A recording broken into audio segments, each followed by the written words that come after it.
Well, welcome to Hilton Castle Missions podcast. It's great to have you with us again. If you're listening to this on audio or watching it on YouTube, you're in for a great story today. Today we have Meghan Bell with us, all the way from, where are you from, Meghan? I'm from Northern Ireland originally, but talking from Lincoln today. Lincoln. Wow, what takes you down to Lincoln? I got married to a Lincolnite. um, Is that the official term, a Lincolnite? that's what I'm saying. And yeah, we met at university in St Andrews in Scotland, and his family live here in Lincoln, so that's where we moved to. Great. Like all my guests, I'm a great fan of testimonies. Even the most simple of testimonies, I find wonderful. So I'm gonna just hand you over just for a few moments, just to tell us, how did you become a follower of Jesus? Yeah, I'd love to tell that story. I grew up in a very Christian family, so right from the beginning, there were Bible camps, Bible teaching, Sunday school, and so I have a really firm like biblical foundation from that. And when I was 2 years old, my mum was diagnosed with MS, and obviously I was two, so I didn't really experience a lot of the diagnosis process, but it really impacted her faith. I think she's got a really deep like relationship with Jesus, so she raised me in that, and my grandparents Christians on both sides, just like a really great Christian legacy the whole way down. So when I kind of like continued life as a child with like good girl Christian mentality. And then when I was 17, I was dating a guy that I just really loved, and he broke up with me. And then kind of, I think that's when I hit like a bit of a lower level and realized I need Jesus in this moment to stay like joyful, to stay happy. So um that's when I really surrendered myself to Jesus and was just like, I only want what you want for me in my life. So it was at 17, I think I can say that I really deepened my relationship with Jesus. And then since then, it's just been getting deeper. I've been learning more about the Holy Spirit, learning more about different kinds of churches, and I'm happy, just love it. Great. And let me just ask you a question. What was it like growing up within church and stuff? Did you have just Christian friends, or did you have non-Christian friends? And how did you if there's any young people listening, as there will be, how did you skip through kind of being a Christian with your non-Christian friends and still go to church and stuff? Sure. I think with me, my personality is I really love making friends. I love looking after my friends and being with them. So for me, I wasn't fussy. Like I had plenty of Christian friends because of where I lived. Where I went to school was a really Christian school. Um, and automatically, I think you're drawn to people that you have similarities with. So when my faith was so deep, it was easy to make those deep connections and friendships with people who had the same faith as me. But then I also really connected with people who didn't believe in Jesus. And with some of those friends, I would just invite them to things at church, just like really casually, just this is a part of my life. Do you want to share? And see what conversations would take place naturally from there. A few of my friends did become Christians, some of them didn't, and we're still like best friends. So I think it's just important to love people as Jesus instructs us to love people, and to take any opportunity that comes up to talk about him, but mostly just to live in the joy of his love. I think that tells people a lot about who he is. Yeah, that's great. Now, you mentioned you were married. How did you guys meet? What's the story behind your marriage here? And Yeah, that's my favorite story. So Joseph and I were best friends, and we really didn't see it coming, even though everyone else did. So we used to spend all our time together in St Andrews, because we both lived away from our families, so you kind of, any students who are listening, like you kind of cling to your friends as family when you're at university away from home. And Joseph became like almost like a big brother to me, which is why it was strange then when those feelings started to change. So I actually got baptized when I was 21 in St Andrews in the North Sea, and it was Joseph who really encouraged me to make that decision. And then he baptized me with my granddad, who came across as well to Scotland to baptize me in the sea. It was part of a church thing. It wasn't just like a random thing we chose to do one day. Um, but so it was really good that he was my friend then. But after the baptism, my feelings really started to change for him, and eventually his caught up. And we dated for a few months, but we knew each other so well. We just knew we wanted to get married. So we got engaged and we got married a few days after graduation. So it was a busy week. Great. And getting baptized in those waters, that's a cold baptism then, is it? Yeah, it was cold. Although I feel like I had a bit of a favor of the Lord because I didn't feel the cold at the time. That's great. And then you guys get married, you move in together, and then you start a family. Can you talk us through that? Yeah, so we got married. I was working for a church called Alive in Lincoln.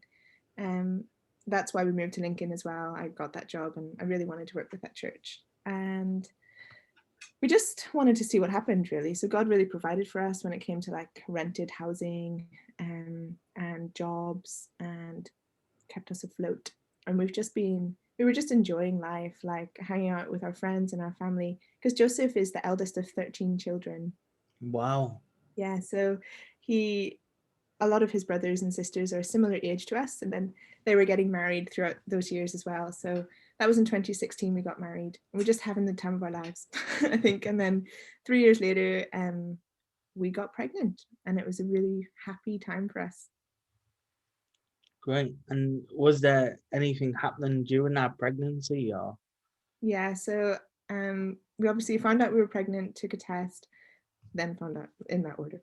And then at the 12-week scan, you kind of, I don't know, like any people who have been pregnant who are listening, you kind of think, is there a baby in there? Like nothing about me has really changed.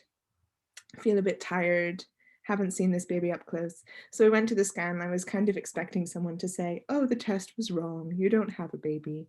But they did. There was a baby in there, and the moment was darkened slightly by the response to the baby, because the midwife doing the scan saw the defect on Evelyn's spine and just got really quiet and said, I think I can see quite a large problem with the spine, but I need to consult someone.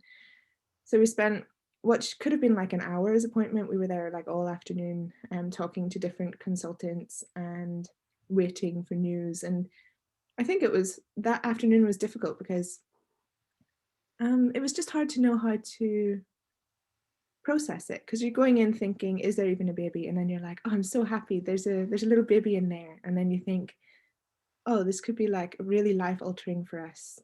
She could be really severely disabled. I don't know anything about spina bifida. And I was thinking, like, with the history with my mum, at this point she's almost completely paralyzed in bed, and still like really joyful, still can communicate really well, still like one of my best friends. But my life has really had disability in it quite severely already. And I'm just thinking, what does this look like in the future? So that was the 12-week scan. And then we had a lot of scans. It's all a bit of a blur, but the diagnosis of spina bifida was confirmed at 16 weeks in Nottingham. So Lincoln Hospital didn't have the expertise that was needed for that diagnosis, but they could tell what it was.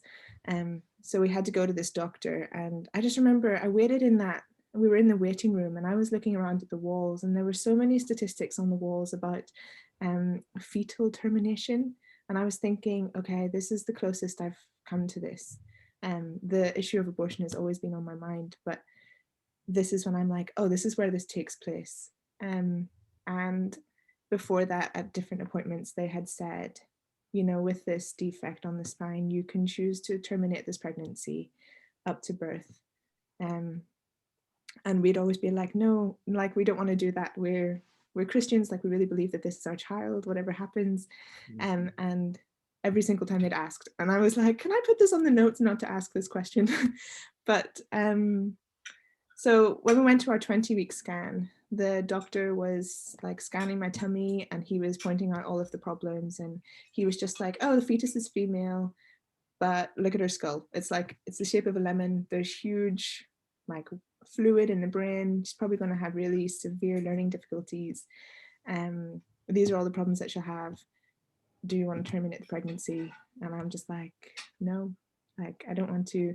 So all this time when we're having these appointments, we're getting support from our families. Christians on both sides, all of them just so happy about this little girl who's growing inside me and believing the best for her, believing for her healing. We've got worship nights happening with Joseph's family. All of us, like 23, crammed into a room, which seems weird now with COVID to think of that time. And then we've got our church family as well, like really charismatic church, everyone laying hands on us and praying, like this roar that happens in church when they're just praying for our baby. So going into those appointments, we felt so equipped with the presence of Jesus to just like fight the odds. So anyway, I'll keep going. Such a long story with this. No, it's okay. Can I just quickly ask? So, Yeah. just for those who listening who may not know, what is spina bifida? Just not a medical term, but what's the short kind of Sure. outcome of that, if I may ask? Yeah, exactly. So just in case there is anyone a bit medical there, it was a malomeningocele, which is open. The spinal cord is supposed to develop in the first, I think it's 4 weeks of pregnancy, and it develops inside the back and everything's fine. But with spina bifida, part of the spine comes out of the back and is exposed to the amniotic fluid, which then damages the nerves. So depending on how low or high that happens in the spine, it can really impact mobility. So when they were talking about what could be wrong with Evelyn, and they were saying things like, she won't be able to feel from her waist down. She might have a twisted back and not be able to breathe properly. She might have like limited movement, not be able to sit up, not have any independence. And because of what happens with the brain, because there's like an upset in the balance of fluid between the spine and the brain sometimes, which requires a shunt to manage the fluid in the brain. There can be quite severe behavioral problems as well. So they were saying it could range from she's just like you and me and you don't even know what's wrong with her, to she has to live in like a particular facility that can care for her and she doesn't have a clue what's going on with her life. And I was thinking, whichever that is, like we want our daughter to have that chance. So that's what spina bifida is. So there are 3 options with spina bifida. When you're diagnosed with it, you can terminate the pregnancy in the UK up to birth, which is devastating.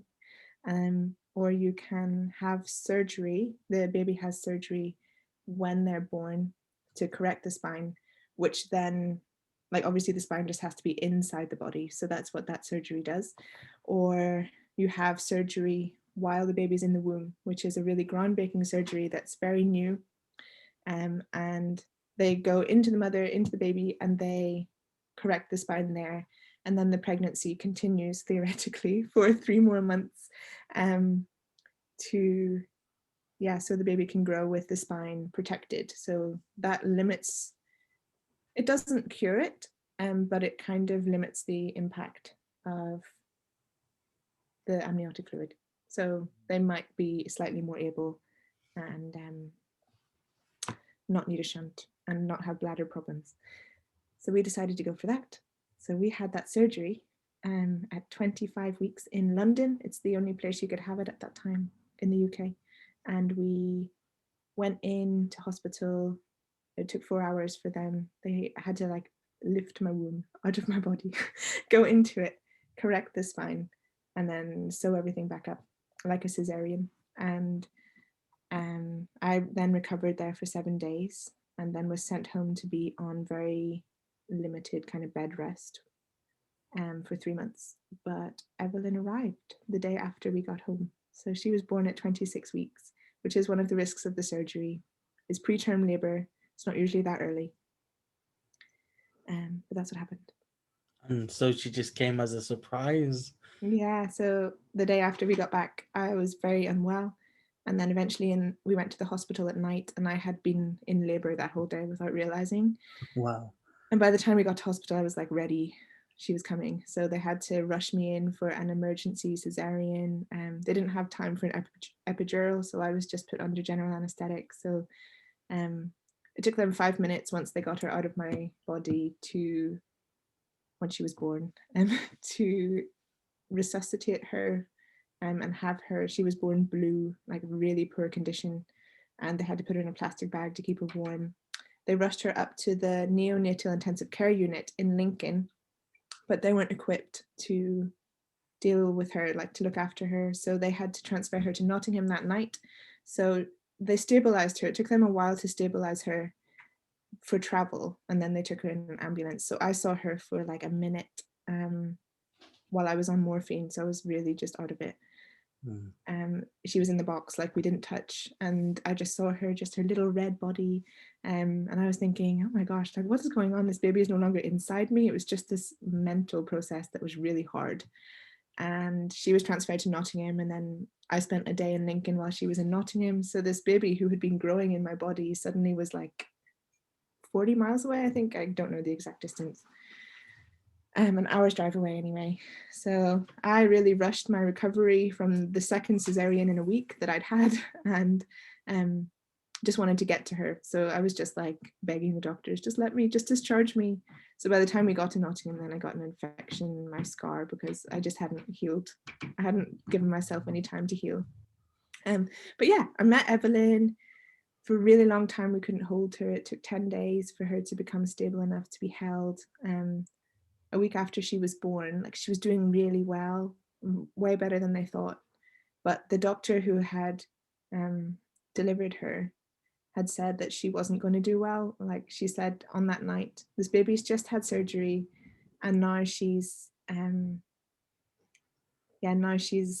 born at 26 weeks. She's not going to do well. What do you want me to do? And I was like, just do what you can for her.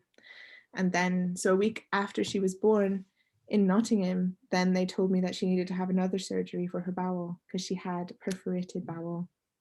So this whole time we're living in Nottingham Hospital. They have a parents' wing. It's really great. We had like an ensuite bedroom to live in. How's your and Joseph's faith at this moment going through all this? Because I'm sure you'll be in contact with your church family and stuff like that. How's the presence of Jesus and the Spirit in this moment for you guys? Are you angry? Are you confused? Are you just reliant? Yeah, wow. Hard to pick a word because there's so much of all of those things happening. We had those feelings of like when I got home that first day, when I had like a shower at home before we went to Nottingham the first time, I was just like, why has this happened to me? Like, this isn't what was supposed to happen. But I also had a tremendous amount of relief because I wasn't coping with pregnancy very well. Like, I was really sick. I didn't like the idea of being on bed rest for 3 months. And to have the pregnancy removed from me was actually a real relief, like physically. But then also we had like the fear over Evelyn, but the fear didn't seem to exist in its fullness. Like we had so much faith as well, that she was going to be okay. So we just kind of thought anything that happened, she's going to be okay. God has a promise over her life, and we're going to do this together. And then we had the tremendous amount of gratitude because our church family and our biological families just rallied around us like crazy. They raised about £4,000 for us just to take care of our expenses. Yeah, while we were there, people were sending messages, hundreds of messages, and praying for us. And people who didn't even know about us were like trying to do things for us, do our laundry, bring us food, getting so many gifts and like books full of prayers. It was just incredible the amount of support that happened. Like so many people said, I've never seen this before. And I think it really glorified God just seeing his body pull together around us like that. And it's a perfect example of when we say our brothers and sisters in the Lord. That's it, isn't it? That's the family of God coming together for Absolutely. two It people. was beautiful, and it still gives me strength to this day. It's great. And so Evelyn is born, and so what happened after that? So you told she hasn't got. You keep getting these messages that she might not come through and stuff like that. But what happens after this? Yeah, so she had the bowel surgery, and there's a lot of detail in this whole story, which is why I've written a book about it. Actually, here it is. Desired Child, Meghan Bell. It can be bought on Amazon, and it talks about like it goes through the whole story from the diagnosis to after her first year of life, and it has poetry in it. I'm a bit of a poet.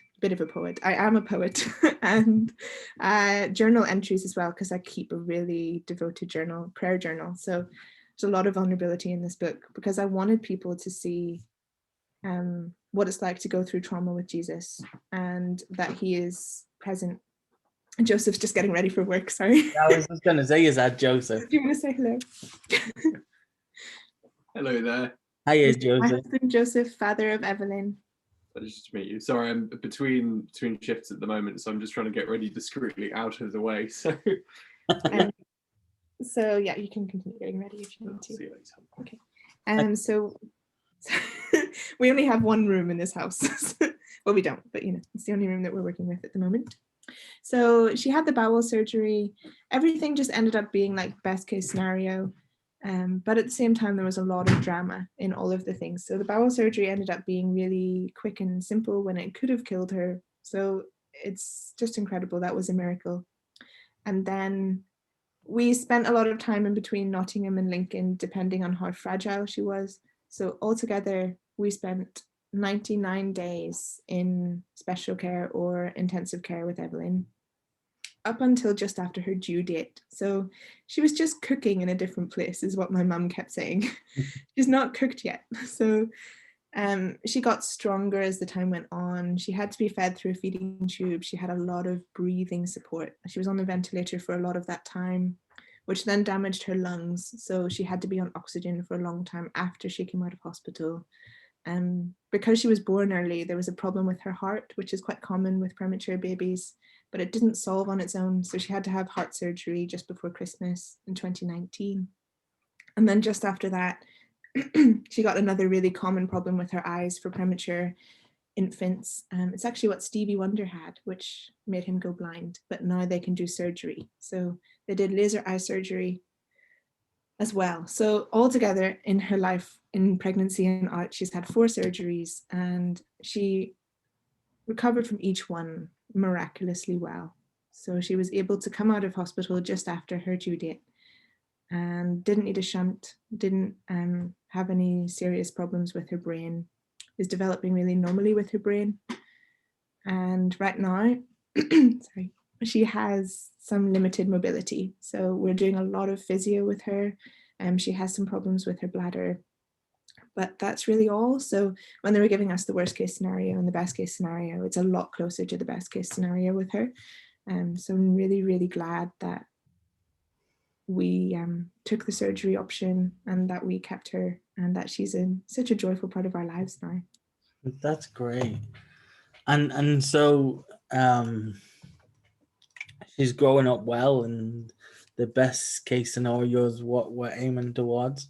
Is there still a lot of prayer and stuff over her? And so we've still got loads of people praying. Obviously then it got really hard because coronavirus hit. So there was we got to take her to church for a few weeks, and just standing there worshipping with her, like holding her to me, and people were just looking at me with teary smiles, like this baby that we'd really fought for in prayer. People were just really supportive, and then being able to share her with Joseph's family was really special too. And she had this habit of always putting her hands like this, and it looked like she was blessing everyone. Be blessed. hands before school. Yeah. And then so we booked a holiday as soon as we could to go to Northern Ireland to spend time with my family. My mum and dad came to Nottingham as soon as she was born for a week, just to take us out for dinner and stuff, which was such a treat for us, and really helped us to ease into the traumatic season. But now we thought it would be nice to spend a lot of time with them to really let them get to know her. So we ended up actually spending 4 months there because the lockdown happened before we got back to Lincoln. And we were thinking, like, Northern Ireland, there have been a lot fewer cases there.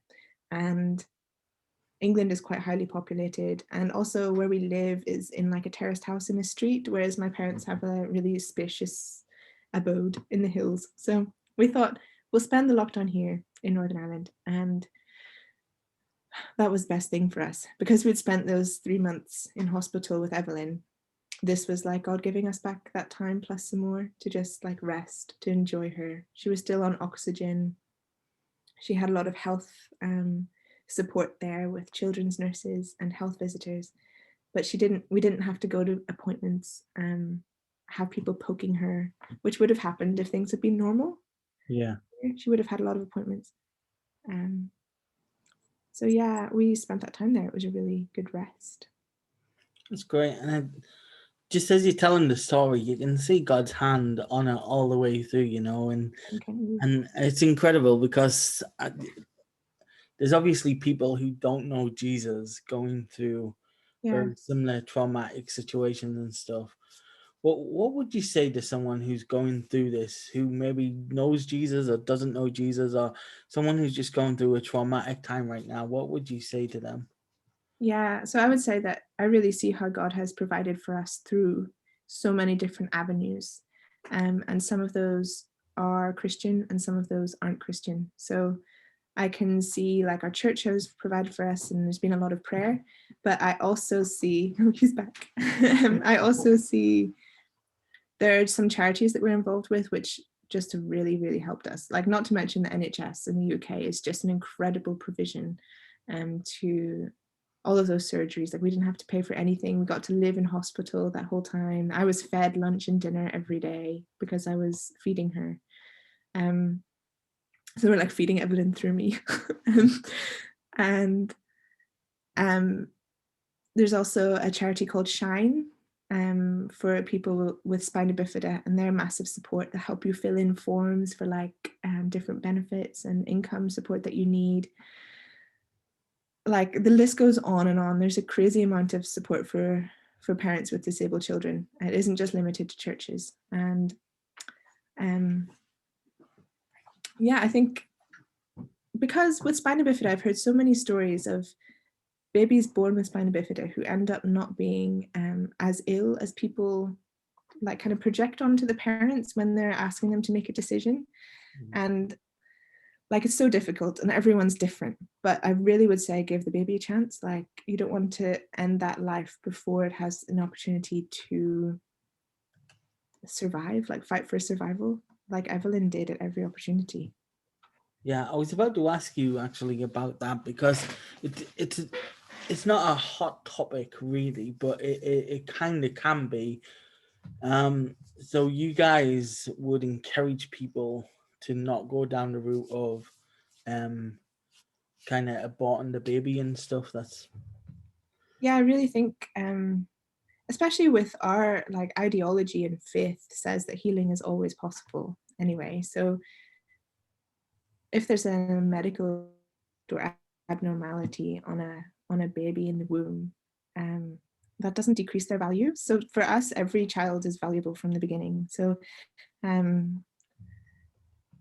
I don't see like, you're saying it's not a hot topic, but it is a hot topic in my life because it comes up all the time. and I really want to like fight for this. And that's part of the reason why I wrote the book, because I really feel like people don't know enough about spina bifida. They don't know enough about that diagnosis. It's like it all happens behind closed doors. People don't want to speak into something they've never experienced. But like, I'm opening the doors and I'm like, this is what happened to us. This is why we made this decision. This is the outcome. Like, Evelyn, you wouldn't know unless you kind of knew her very, very well. Just looking at Evelyn, you wouldn't think there's anything different about her. Like, she speaks, she says daddy, like she laughs all the time, she's so happy, and she just needs a little bit of extra help with her legs, like, and her life could have been taken away just because of that. Yeah. So yeah, stick to choosing life, I would say. Great. And what kind of inspired you to write a book about it? Because a lot of people go through a lot of stuff, and I know you said you're a poet, and so there's definitely that in you to get your words out and stuff. But what inspired you to write a book about this then? Yeah, so I am a writer. I've written 3 books this last year. If anyone wants to follow that, they can find me on Instagram, which is Meghan Elise Writing. And I have a website too, which has the same, meghanelisewriting.com. But I've always felt called to be a writer since I was a teenager. I had a terrific amount of support from mentors throughout my childhood and teenagehood and adulthood, of people just saying, there's a lot of power in your words, Meghan. You need to use them for God. And I love doing it. So I studied English at university and I did a creative writing module, which like I just really flourished in that and I just believe that's my calling on my life. So with all this time in lockdown, I wanted to I wanted to write books. And while I was even going through this in the hospital with Evelyn, I was thinking, I'm going to write this down. It helps me to process what's happening. It helps me to heal. So it started to form a coherent like novel. It's very short. It only takes a couple of hours to read. And then as I was finished writing it, I felt like when I was praying, God was saying to me, I need people to see from your vulnerability what it's like to go through this with me. So I decided to include the poetry and the journal entries, which was scary because who includes their journal entries in a book that people read?